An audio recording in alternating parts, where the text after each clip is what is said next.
Aye. Do you know what she remembers before? So I was thinking two. Two. Just in case one mucks up. Yeah. What are you on this morning, sir? Oh, that's just coming.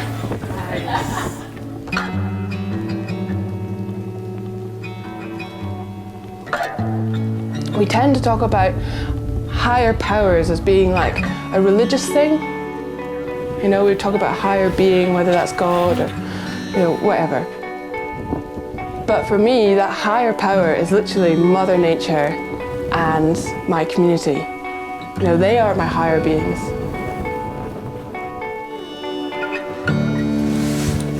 Right. So, I've got tag.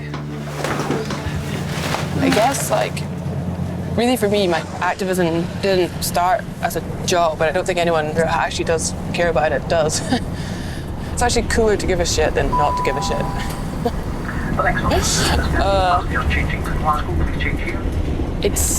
It's kind of been like this all season, and that snow there has only arrived in the last couple of days.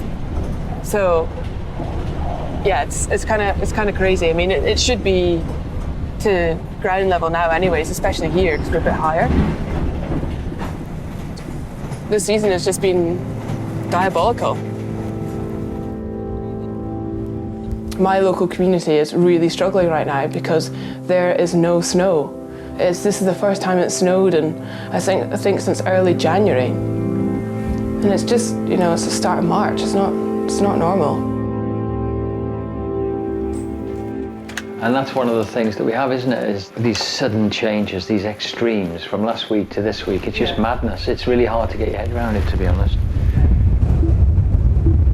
In my time here, which is probably 25 years or so, it just seems to be more and more apparent, these rapid changes. And we're not talking about, you know, next week it's going to be, we're talking in the next few hours. So one day we can have full-on winter with -7, and the next day it'll be really warm. It's these short-term effects, these dynamic effects are the symptoms, but people aren't quite realizing that this is what global warming means. And hey, I'm going to meet Ryan from Stop Climate Chaos at 2.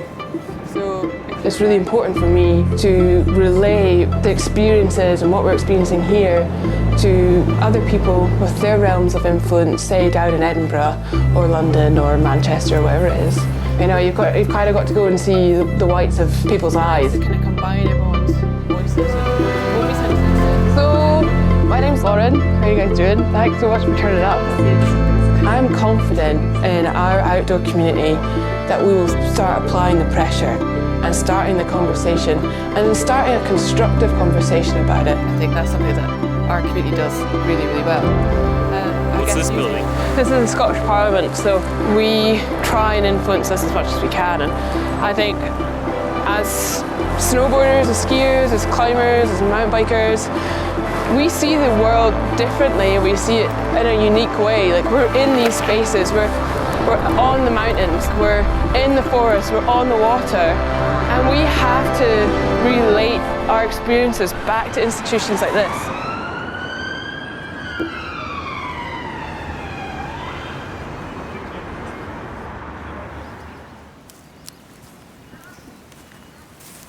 If we destroy our very playgrounds where we get to connect and we get so much from, then we lose our shared identity, we lose our shared values. And what we're asking governments to do, and what we're asking our communities to do, the people that don't care about this stuff, is to be these sort of wild spaces allies. I used to do sort of a scheme up at Cairngorm where we'd get some of the high school leavers, or they're in their last year, and we'd come up and, you know, it'd be like, you guys got enough clothes on? Because it's going to get emotionally cold. So yeah, to have feedback like that, like wind, cold, everything, it's quite invigorating, isn't it? And it makes you feel, for me, it makes me feel quite small and connected to something that's way more powerful than I am. So the freeze-thaw, freeze cycle that happens so often in Scotland in the winter is like a metaphor, an allegory for the lessons that you learn in life. Last week it was 18 degrees, I had my t-shirt on and shorts on. And now look at it. We get lots of chances to learn, lots of extremes to learn from.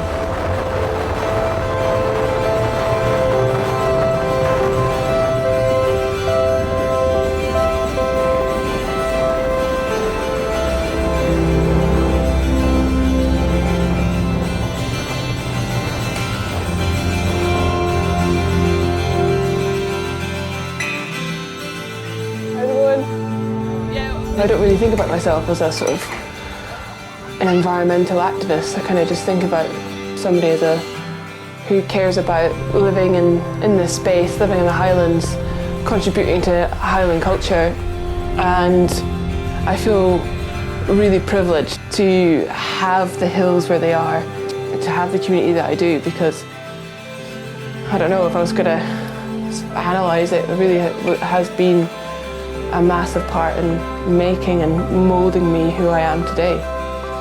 You know, this is a pretty unique, place, so we should kind of keep it that way.